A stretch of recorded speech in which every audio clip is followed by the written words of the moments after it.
Late night in Seattle. The 28th floor of Wynn Tower lay shrouded in darkness. Only the dim yellow hallway lights reflected off the cold marble floor. Owen Carlyle, 42, knelt down to mop. His moss-green uniform was drenched in sweat.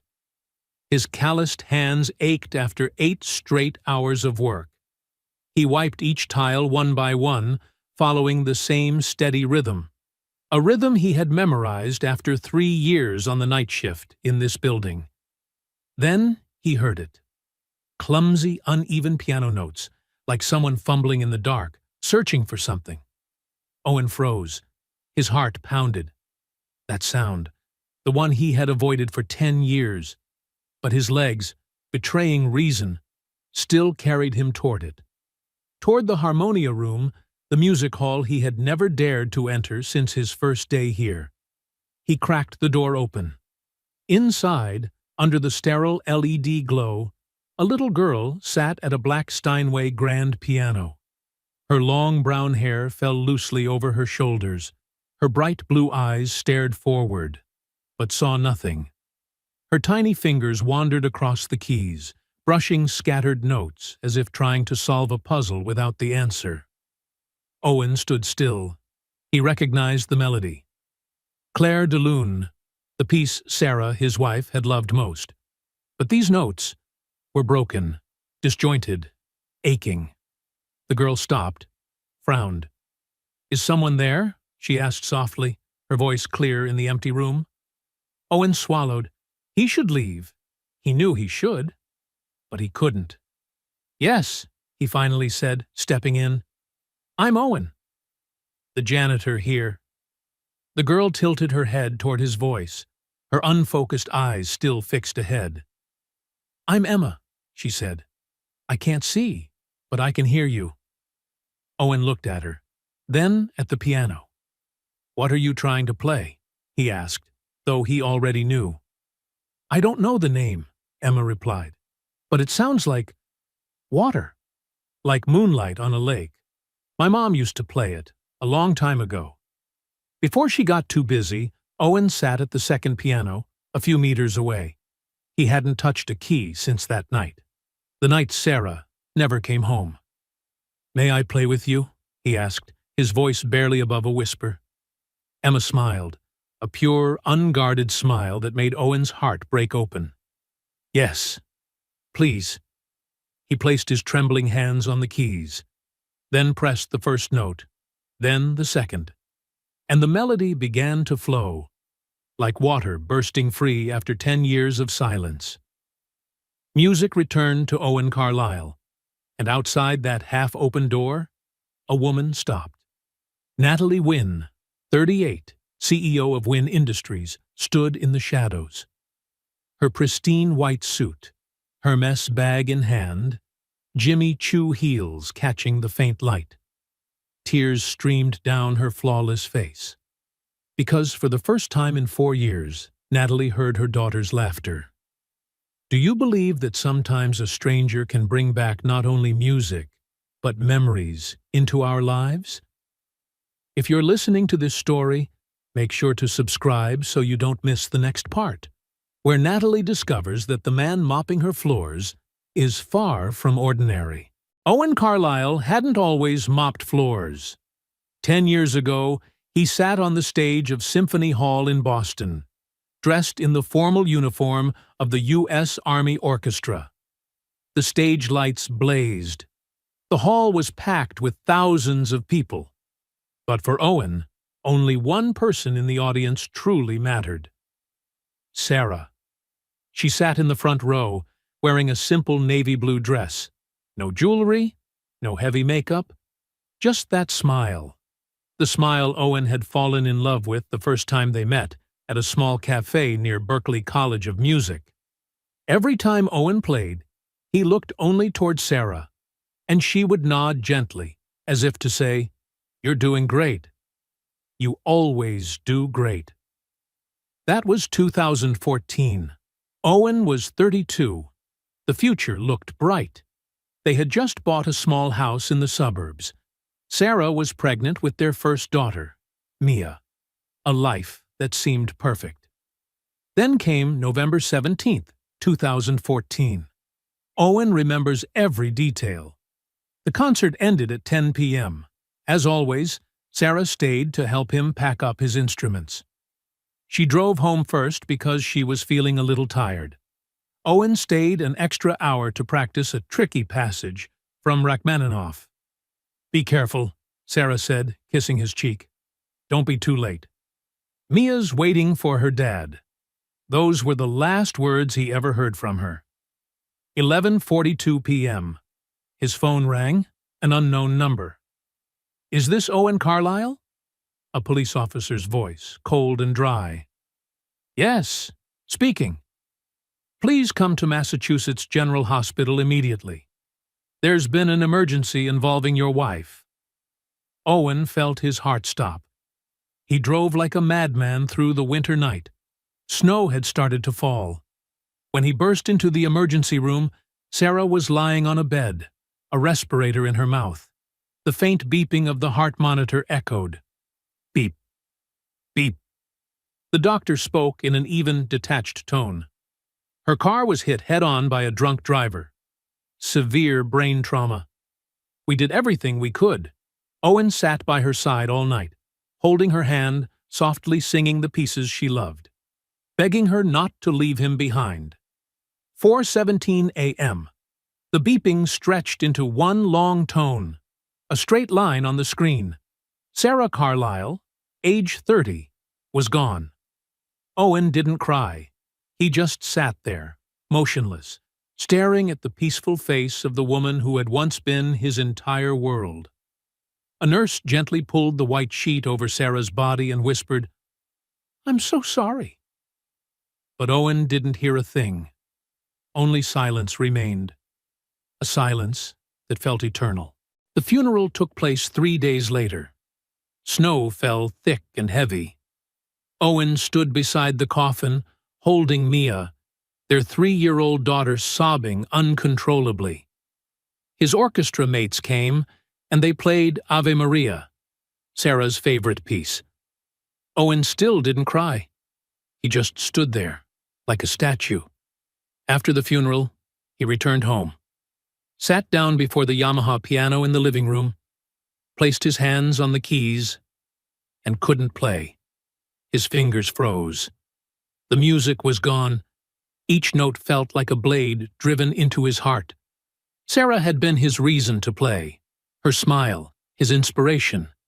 And when she was gone, the music died too. Owen tried once, then again. But the more he tried, the more the emptiness devoured him. Finally, he closed the lid of the piano and never opened it again. 6 months later, Owen left the Army Orchestra. He couldn't sit on a stage where Sarah had once sat in the audience. He couldn't listen to the pieces she had loved.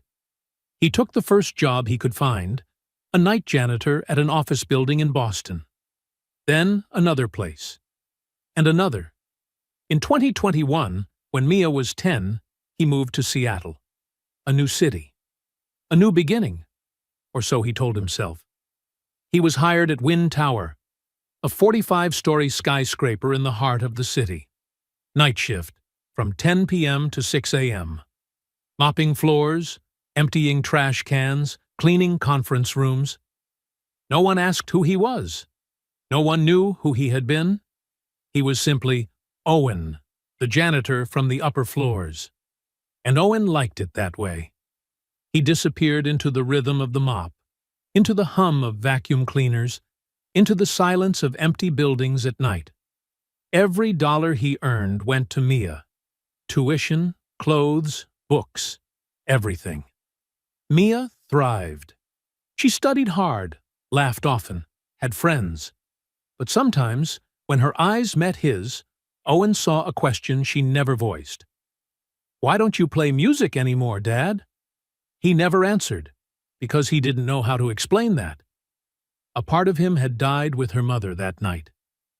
Until tonight. When Owen heard those scattered piano notes coming from the harmonia room, something inside him awakened.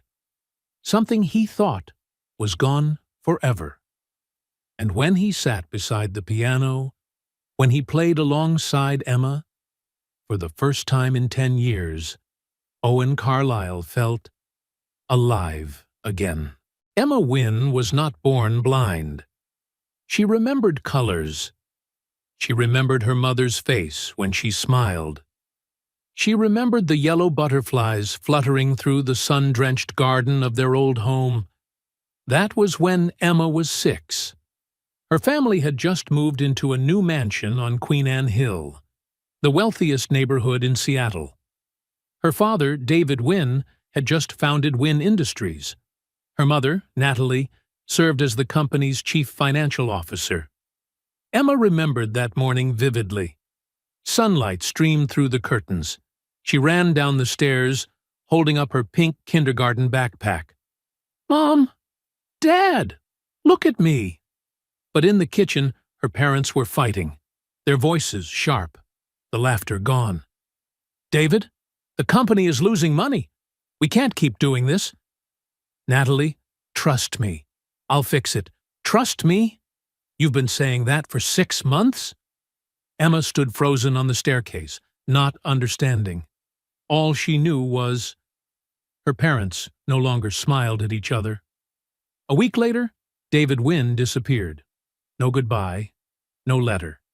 He left with $2 million from the company account, abandoning Natalie with mountains of debt and a 6-year-old child. Emma never saw her father again. Natalie didn't have time to fall apart. She had to save the company. She had to pay off the debts. She had to raise her daughter. She worked 20 hours a day, restructured Wynne Industries, laid off more than half the staff, negotiated with creditors. Bit by bit, she pulled the company back from the brink of bankruptcy. But the price was Emma. Most of the time, Emma stayed with the housekeeper, Rosa, a kind woman from the Philippines. Rosa took her to school, cooked her meals, read bedtime stories. Natalie came home at 11 p.m., when Emma was already asleep. The next morning, she left at 6, before Emma woke up. Mother and daughter lived under the same roof, yet were strangers. Then came the accident. Emma was 8. On a rare weekend off, Natalie decided to put work aside and take her daughter hiking in the Cascade Range, trying to make up for all the lost years. Emma was thrilled. She wore her favorite pink jacket, holding her mother's hand as they walked along a forest trail lined with tall evergreens. "Mom, I love you so much," she said, her voice bright and clear. Natalie smiled, pulling her daughter close. "I love you too." Then Emma saw a purple flower blooming near the edge of the slope. She let go of her mother's hand and ran toward it. "Emma! Be careful!" Natalie screamed. But it was too late. The little girl slipped, tumbled down the hillside. Her head struck a sharp rock. Blood. Silence. Then darkness. The hospital. Emergency surgery. Optic nerve trauma. The doctor spoke in a calm, professional tone. "We did everything we could, but the damage is too severe. Your daughter will never see again." "I'm very sorry." Natalie sat beside Emma's bed, holding that small hand, and for the first time in years, she cried. Cried for everything she had done wrong. Cried for all the days she wasn't there. When Emma woke up, she asked, "Mom, why can't I see anything?" Natalie choked back tears. She held her daughter tightly and could only whisper, "I'm sorry. I'm so sorry." After the accident, Natalie worked harder than ever, not out of ambition anymore, but out of guilt. She believed that if she earned enough money, if the company became truly successful, if she became the richest woman in Seattle, then maybe she could make it up to Emma. She hired the best teachers, the best therapists, the best schools. But she could never buy the one thing Emma truly needed: a mother. In 2024, Natalie Wynne officially became CEO of Wynne Industries. The company's revenue grew by more than 400%. She landed on the cover of Forbes, hailed as Businesswoman of the Year. But every night, as she stood in her office on the 45th floor, gazing over the glittering city of Seattle, Natalie felt only emptiness. Emma, now 12, attended Lighthouse for the Blind, the best school for visually impaired children in Seattle. She learned Braille, orientation skills, mobility, and independence. But she was lonely. No close friends. No one who truly understood her world. Emma lived in her own universe, made of sound, touch, and scent. And music. Emma discovered the piano entirely by accident. One day, Natalie brought her to the office because the housekeeper was busy. The girl wandered through the halls until she heard the sound of a piano coming from the harmonia room, a lounge used by employees. She stepped inside, touched the cool, smooth keys, pressed one note, and then Emma was enchanted. From that day on, she taught herself. No teacher, no sheet music, no Braille notation, only her ears and her heart. Every evening, while Natalie worked late on the 45th floor, Emma asked permission to go down to the harmonia room. Natalie agreed, thinking at least her daughter had something to do, but she had never truly listened to Emma play, until tonight. The night she stood outside the harmonia room door, hearing her daughter play and laugh. Not just that. Emma was playing with a stranger, a man in a janitor's uniform whom Natalie had never once paid attention to. And in that very moment, Natalie understood. That man had given Emma something she, the perfect mother on paper, never had. He had given Emma happiness. From that night on, Owen began teaching Emma. He never asked for permission, never told his supervisor. He just came. Every night, after finishing his cleaning rounds, he'd go up to the 28th floor, open the door to the harmonia room, and Emma was always there, waiting. "Mr. Owen!" the girl called out, her voice bright as glass. "Hello, Emma," Owen replied, sitting down by the piano. "So, what are we learning today?" Lesson 1. Feeling. Not seeing. "You can't see the notes," Owen said, "but you don't need to. Music doesn't live on paper, Emma. It lives here." He placed a hand over her chest. "Right in your heart." Emma frowned. "But how will you teach me if I can't see?" Owen thought for a moment, then said, "Then we'll both close our eyes." "But I've already closed mine forever," Emma giggled. Owen laughed softly. "That's true. Then I'll close mine too." He shut his eyes and placed his hands on the keys. "Now I'll play a melody. You tell me what it feels like." He played a few notes, gentle, sad, but tender, full of hope. Emma listened, then whispered, "It sounds like someone remembering something beautiful, but sad because it's gone." Owen's heart tightened. "Exactly," he murmured. "You got it." "Got what?"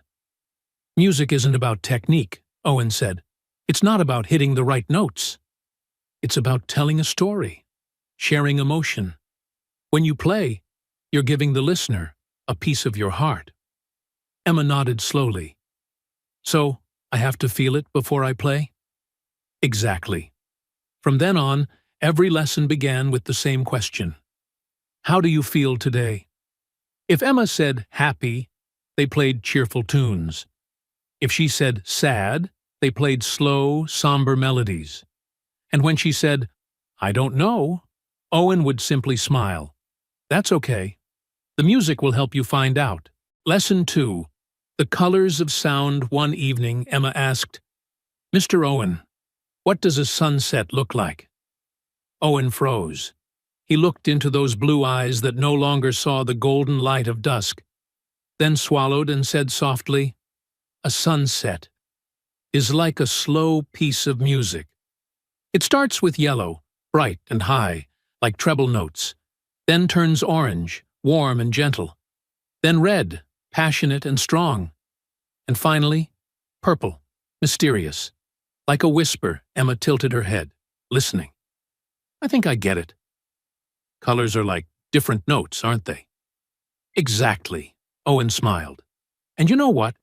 You can still see colors, in your own way, through sound. He played a chord progression. This is blue, calm, cool. Then another. And this is red, fiery, full of life. Emma giggled. You're painting with music. That's right. And now, it's your turn, Owen gave her a challenge. Paint me a picture, with music. Emma chose the theme, rain falling on a lake. She played high, gentle notes, like raindrops, then added low, slow ones, like ripples spreading across the water. Then she blended them together. Rain and water became one. Owen went still. His voice trembled. You just made me see the rain. From that day on, Emma no longer felt sad about not seeing colors, because she had learned how to feel them, through her own music. Lesson 3. Mistakes are part of music. One night, Emma made a mistake. She pressed the wrong key. The melody broke apart. I'm sorry, she cried. I ruined it. Owen placed a hand on her shoulder. Emma, did you know some of the greatest music in history was born from mistakes? Really? Emma looked up, doubtful. Really? Owen smiled gently. There was a composer named Erik Satie. He wrote Gymnopédie. He played a passage. Slow, melancholic, hauntingly beautiful. Many people thought he was playing the wrong chords. But those so-called mistakes created the unique beauty of his music. Emma thought for a long time. So, mistakes can be good? If you learn from them, Owen said, if you make them part of your story, then yes. He replayed the section Emma had missed, adding a few new notes, turning the error into something fresh, different, and beautiful. See? There's no such thing as failure if you can turn it into art. Emma smiled and played again. Still a few wrong notes, but her playing was alive, honest, and beautiful. Lesson 4. Music is a bridge. Another evening, Emma asked, Mr. Owen, why are you teaching me? You don't get paid. You could get fired. Owen stayed silent for a long time, then said quietly, because you remind me why I ever played music in the first place. Not for money, not for fame, but to connect, to share, to make someone feel less alone. Are you lonely? Emma asked softly. Owen nodded. I used to be. After I lost the person I loved most, I thought music had died with her. And now? Owen looked at her. Now I know. Music never dies. It only sleeps until it meets the right person to wake it up. Emma reached out. Owen took her small hand. Thank you for teaching me, she whispered. No, Owen said, voice thick with emotion. I should be thanking you. You saved me.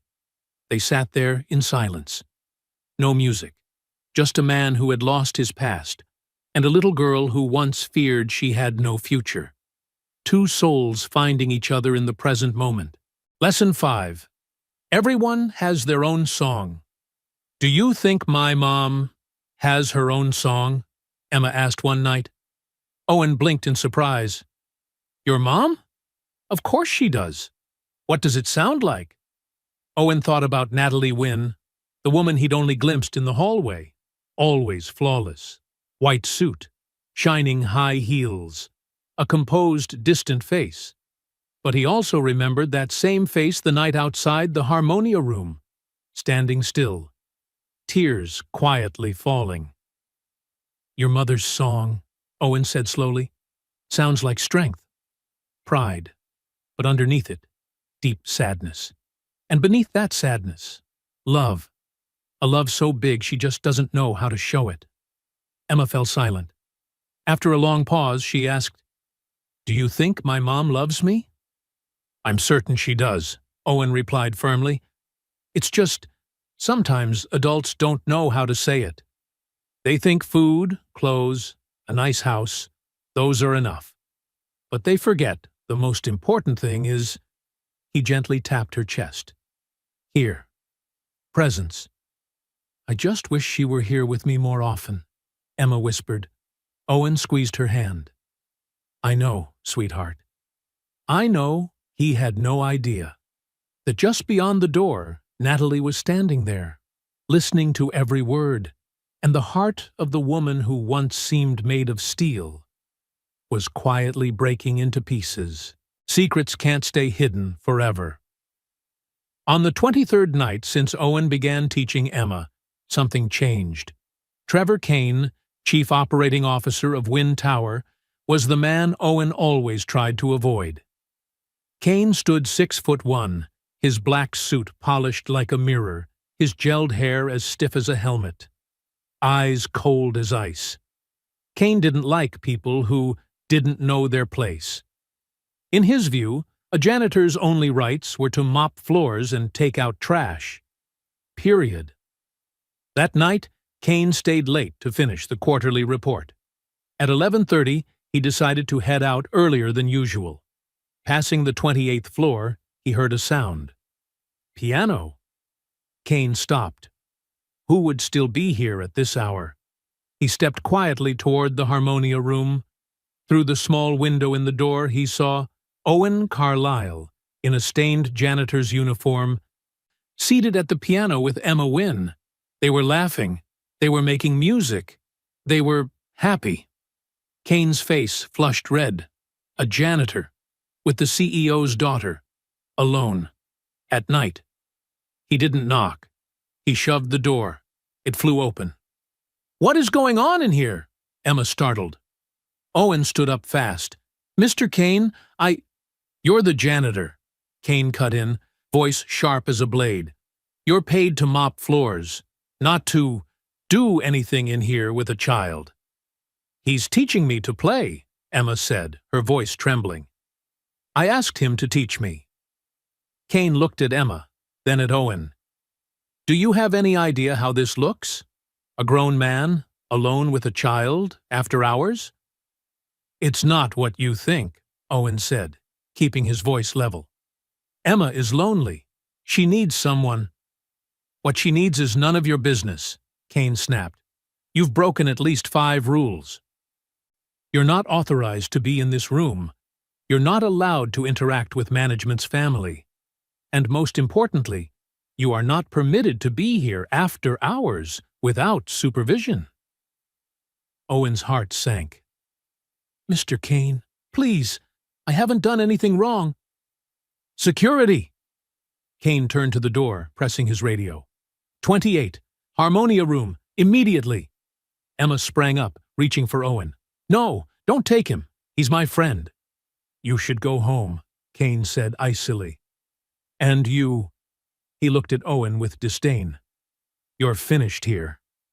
2 security guards arrived. One was Marcus, the guard Owen greeted every night, who now looked uneasy. "Escort him out," Kane ordered.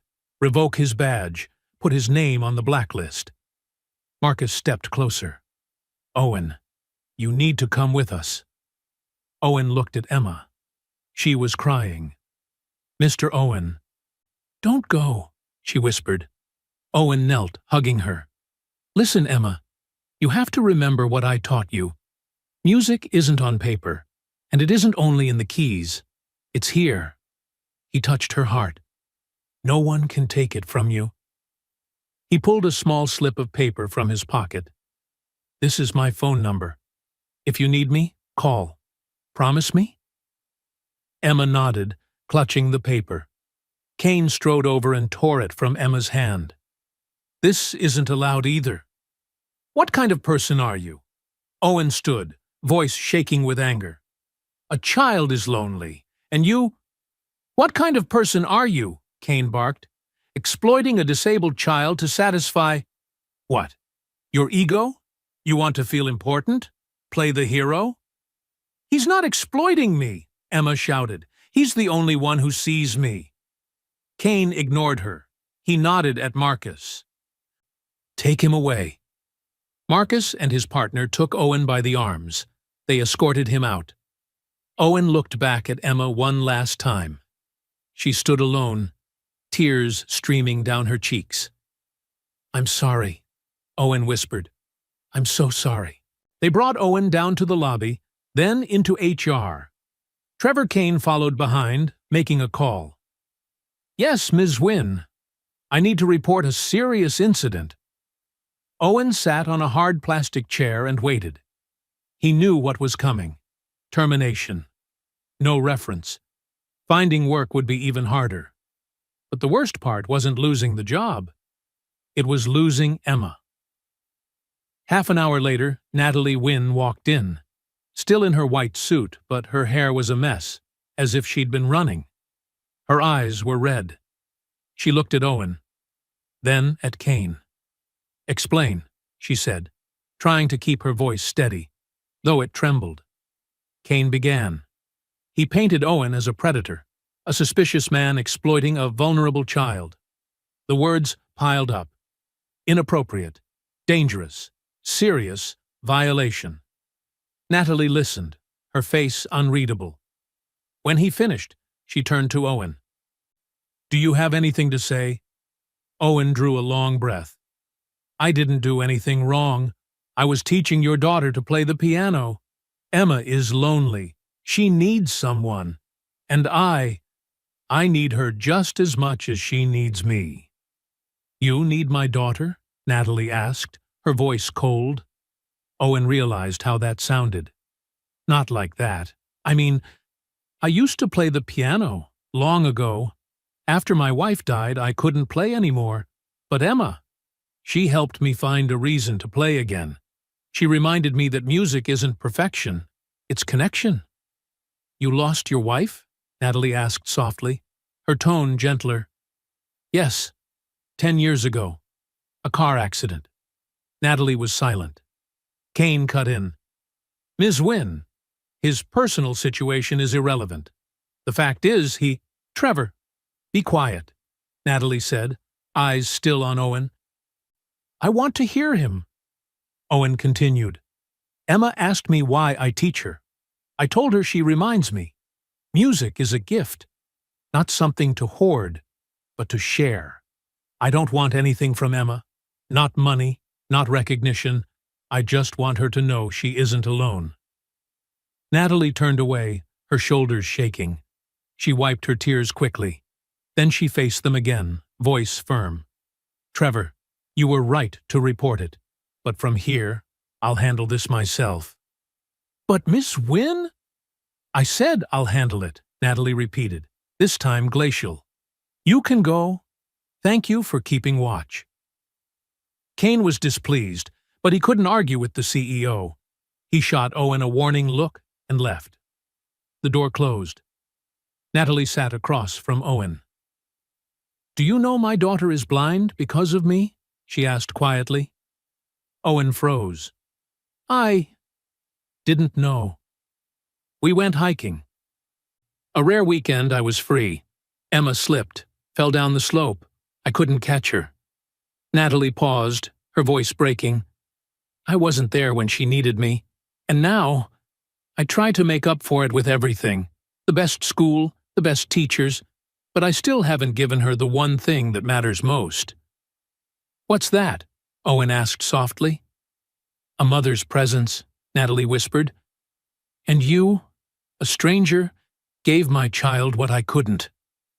Ms. Wynne, call me Natalie. Owen nodded. Natalie, I'm not trying to replace you.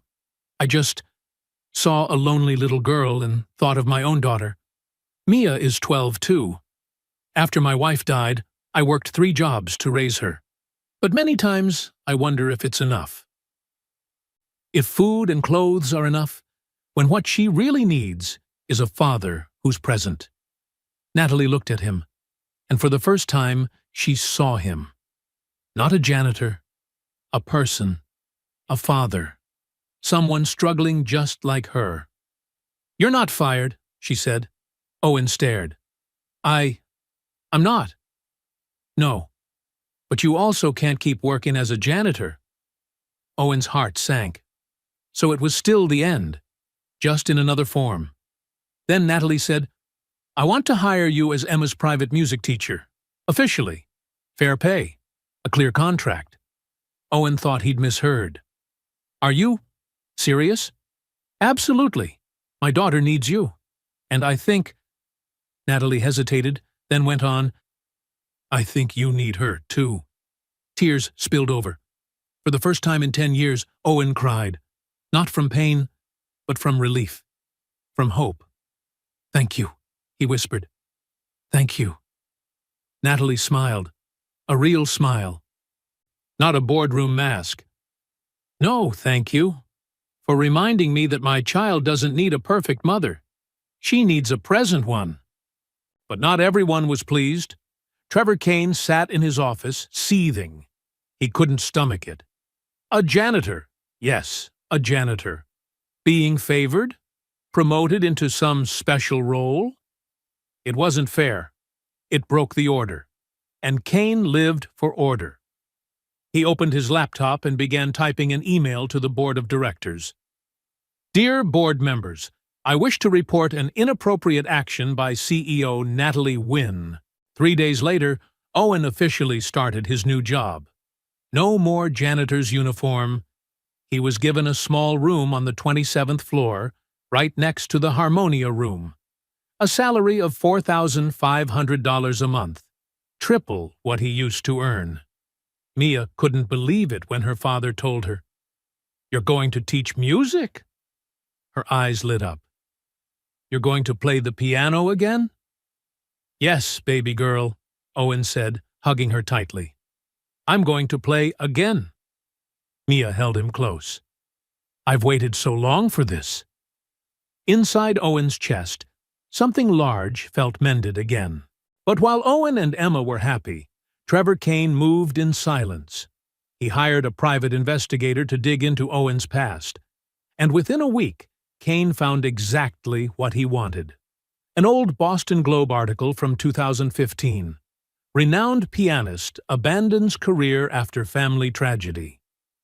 The article told the story of Owen Carlisle, former member of the U.S. Army Orchestra, who had left music after his wife's death. But one detail made Kane stop.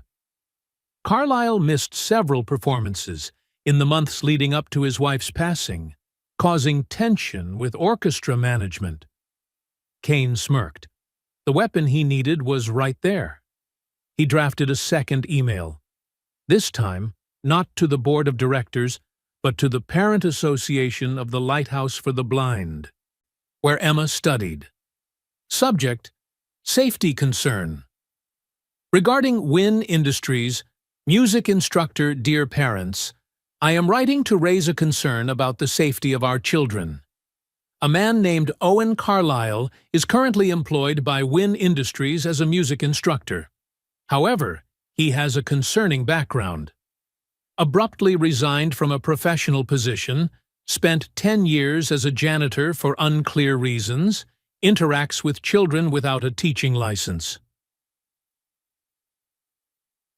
No publicly verified criminal background check. I urge us to demand clarification from Wynn Industries regarding this decision. The email was sent. The storm began. 2 days later, Natalie received over 50 protest emails from parents. Some demanded Owen's termination. Others threatened to withdraw their children from Wynn's educational programs. The board of directors called an emergency meeting. "Natalie, you must understand," said Robert Chen, the chairman, sternly. "We can't risk the company's reputation over a personal decision." "This isn't a personal decision," Natalie replied firmly. "It's the right one." "Mr. Carlisle lacks a teaching certificate," added Margaret Foster. "He has no formal experience with disabled children. And more importantly, he has a history of instability." "What history?" Natalie demanded. Margaret slid a folder across the table. Kane's objective report, laced with subtle insinuations. Natalie skimmed through it, her face flushed with anger. "This is defamation," she said. "Trevor Kane deliberately twisted—" "Ms. Wynne," Robert interrupted calmly, "we're not questioning your intentions. But you must see our point. We can't defend this publicly." "So, what do you want me to do? Fire an innocent man because of rumors?"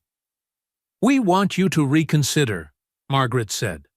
"Or at least find a candidate with proper qualifications." Natalie looked around. Every board member avoided her eyes. Their minds were made up. She stood. "I'll think about it. But I won't let any of you, or anyone, judge a person's worth by their title or their degree instead of their character." She walked out, slamming the door. That night, Natalie sat in her 45th floor office, staring out over glittering Seattle. The city lights shone bright, but she felt nothing. All she could see was Emma's face, glowing as she played beside Owen. The phone rang. An unknown number. "Hello? Ms. Wynne, this is Sarah Mitchell from the Seattle Times. I'm covering the controversy over your decision to hire Owen Carlisle. Would you like to comment?" Natalie hung up. The press already knew. The story was about to explode. She pressed her forehead into her palms. For the first time in years, Natalie Wynne, the most powerful woman in Seattle, felt powerless. Owen heard the news too. Mia read the article online, then looked up at him. "Dad, they're talking about you, aren't they?" Owen opened his laptop. The headline, "Wynne Industries hires unqualified janitor to teach disabled children. Parents outraged." The article didn't lie, but framed the truth to make Owen look like a fraud, emphasizing his lack of credentials, his absence of formal training, and how he had suddenly emerged from janitorial work. The comments were worse. "Typical rich people think they're above the law. I'd never let my kid near this man. Why not hire a real teacher?" Owen closed the laptop. He couldn't read anymore. "You okay, Dad?" Mia whispered. "I'm fine, baby girl," he said, his voice trembling. "I'm fine." But he wasn't. It felt just like 10 years ago, when the world collapsed. And all he could do was watch. That night, Emma called. Her voice shook. "Mr. Owen, I heard Mom on the phone. They want you to leave?" Owen swallowed hard. "Don't worry, sweetheart. I'm not going anywhere. But what if they make you go? What if you disappear, like my dad?" Owen's heart cracked. "Emma, listen to me. Your father left not because of you. He had his own demons. But me? I'll never leave you, no matter what happens. You promise?" Owen closed his eyes. Tears fell. "I promise." But that night, lying in bed, Owen wondered if he could keep that promise. Because this time, he wasn't just fighting a company. He was fighting public opinion, prejudice, and an entire system. One that believed men like him, without diplomas or prestige, didn't deserve a place. And this time, he wasn't sure he could win. The next morning, Owen decided to do something he hadn't done in 10 years. Go back to Boston. He flew to the city where he once lived, where Sarah was buried, where he had once been happy. He went to Symphony Hall, still as grand and elegant as ever. He knocked on the office door of the orchestra director. A middle-aged woman opened it. "Yes? I'm Owen Carlisle. I used to play here." Her eyes lit up. "Owen! My God, it's been so long. Come in." It was Helen Park, the orchestra's former HR director. She had retired but still consulted part-time. "I need help," Owen said. "I need someone to prove that I'm not what they're saying I am." Helen listened to everything. Then she nodded. I remember you very well, Owen. You were one of the most dedicated musicians we ever had. You didn't leave because you were unstable. You left because you were broken. And back then, none of us knew how to help you.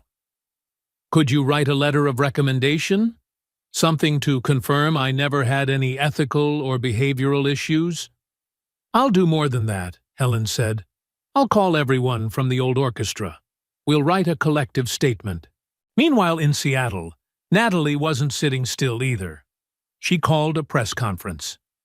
The media flooded in.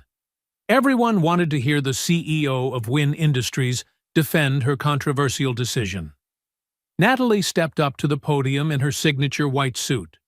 But this time there was no polished smile, only sincerity. I'm standing here today not as the CEO of Wynn Industries, she began, but as a mother. Pens flew across notepads. My daughter, Emma, lost her sight when she was 8, and I, the one who was supposed to protect her, wasn't there. I was too busy building this company, too busy proving I could rise after my husband abandoned us. I thought making money was the best way to love my child. I was wrong. The room fell silent. A man named Owen Carlyle did something I could not. He saw my daughter. Not as a disabled child to be pitied, but as an artist waiting to be awakened. He doesn't have a teaching degree. He doesn't have a certificate. But he has something far more important. A heart.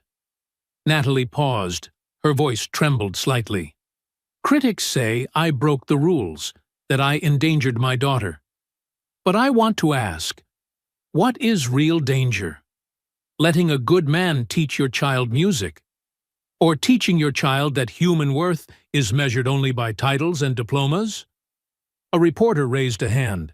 Ms. Wynn, aren't you worried about legal repercussions? No, Natalie said firmly, because Owen Carlyle passed a full background check.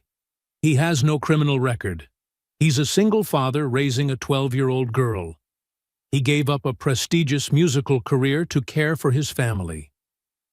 And now he's being judged unfairly simply because he once worked as a janitor. So what's your message then?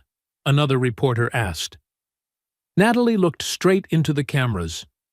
We live in a sick society, one where a piece of paper matters more than integrity, where people are judged by their jobs instead of who they truly are.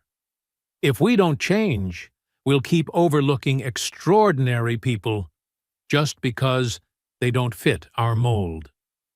She paused for a beat, then finished. Owen Carlyle doesn't need a certificate to teach my daughter, because the most important lesson he's teaching isn't music. It's humanity. Camera shutters exploded. Questions poured in, but Natalie had said all she needed to say. She stepped down. The press conference video went viral within hours, millions of views, and the comments began to shift. She's right. We're too obsessed with credentials. I was wrong to judge that man. Cried reading this. The world needs more people like Owen. But not everyone changed their mind. Some still objected. Some accused Natalie of emotional manipulation to justify a poor decision. A week later, Owen returned to Seattle.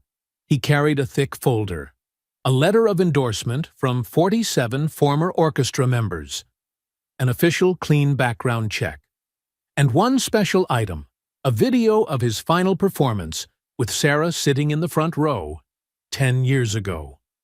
Natalie called for a second board meeting. This time, she invited Owen to attend. Owen stepped into the conference room on the 45th floor. The members looked at him, some curious, some skeptical. Trevor Kane was there too, sitting in the corner, tense as a drawn bowstring. Good afternoon, Owen began, his voice slightly unsteady. I know you all have questions about me. I'm here to answer them. Robert Chen, the chairman. Mr. Carlyle, we've reviewed your file. Impressive. But the question remains, why did you abandon your musical career to become a janitor? Owen took a deep breath. Because, after my wife died, I couldn't play anymore. Every note was a knife. I needed a job to raise my daughter. A job where no one asked about my past. Janitorial work gave me that. But it also took away part of my soul. Until I met Emma. What did Emma Wynne do? Margaret Foster asked. She reminded me why I played in the first place. Not for fame, not for money, but for connection, to make someone feel less alone. Sarah, my wife, once said, "Music is a gift. Don't keep it to yourself." I'd forgotten that, until Emma helped me remember. Owen opened his laptop and played the video. On the screen, a younger, happier Owen performed Rachmaninoff's Piano Concerto No. 2. The camera panned to the front row. Sarah, smiling through tears. "That was the last time I saw my wife alive," Owen said hoarsely. 2 hours later, she was gone in a car accident, and I couldn't play again. Not until Emma. The room fell silent. A few members discreetly wiped their eyes. Robert Chen stood. "Thank you, Mr. Carlyle. We'll take a vote." 5 minutes later, the result was announced. 7-2 in favor of keeping Owen. The 2 opposing votes came from Trevor Kane, present as an advisor, and 1 conservative member. Natalie smiled. The motion passes.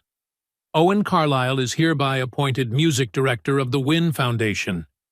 Trevor Kane shot to his feet, face flushed. "This is a mistake.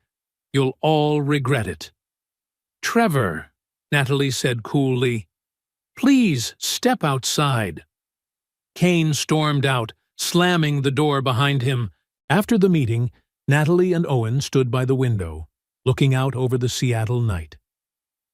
"Thank you," Owen said, "for believing in me." "No," Natalie shook her head softly. "Thank you for reminding me that the right person isn't always the one with the most degrees, but the one with the biggest heart."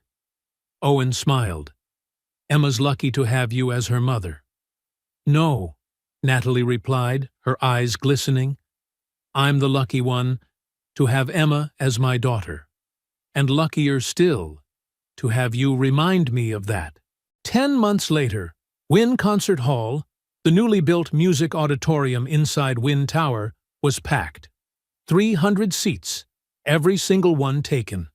Parents, students, journalists, investors, and curious Seattle locals had all gathered to witness the debut of the Wynne Foundation, a free music program for children with disabilities. On stage, 30 children prepared their instruments, 10 blind, 8 deaf with cochlear implants, 5 with cerebral palsy, and 7 on the autism spectrum.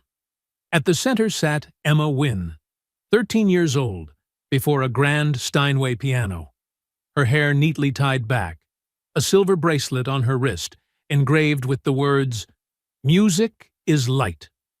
Owen stood at the conductor's podium, dressed in a black suit, his eyes as warm as ever. Beside him was his daughter, Mia, holding her violin, nervous but glowing. The lights dimmed. The hall fell utterly silent. Owen raised his hands, held a beat, then lowered them. The music began. It was an original symphony titled "The Things We Cannot See," composed by Owen, inspired by Emma. The opening melody came from Emma's piano, gentle, fragile, yet full of life. Each note poured out like the story of a girl who had found light in darkness. Then the orchestra joined in. Violins, cellos, flutes.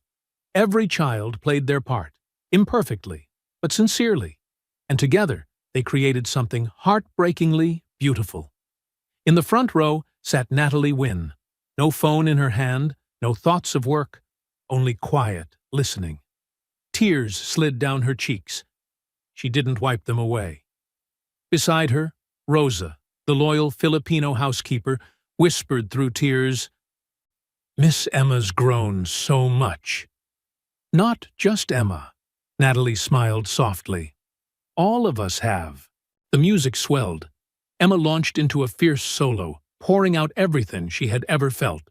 Loneliness, fear, loss, and then hope. Then the melody softened again. Gentle. One by one, the instruments faded out. Only the piano remained, clear and pure as water. Emma struck the final note. Silence. 1 second. 2. Then, thunderous applause. The entire hall rose to its feet. 300 people clapping, cheering, crying. On stage, the children bowed. Owen bowed, and Emma rose, facing the audience. She couldn't see them, but she could feel their love. "We did it," Emma whispered. "No," Owen said softly, his voice thick with emotion. "You did it." After the performance, during the reception in the grand lobby, Emma and Owen stood side by side, surrounded by reporters. One asked Emma, "How do you feel after your first concert?" Emma smiled. "I feel seen. Mr. Owen once told me that music isn't about what we see. It's about what we feel. And today, I feel that people truly heard me." Another reporter turned to Owen. "Mr. Carlyle, what's next for this program?"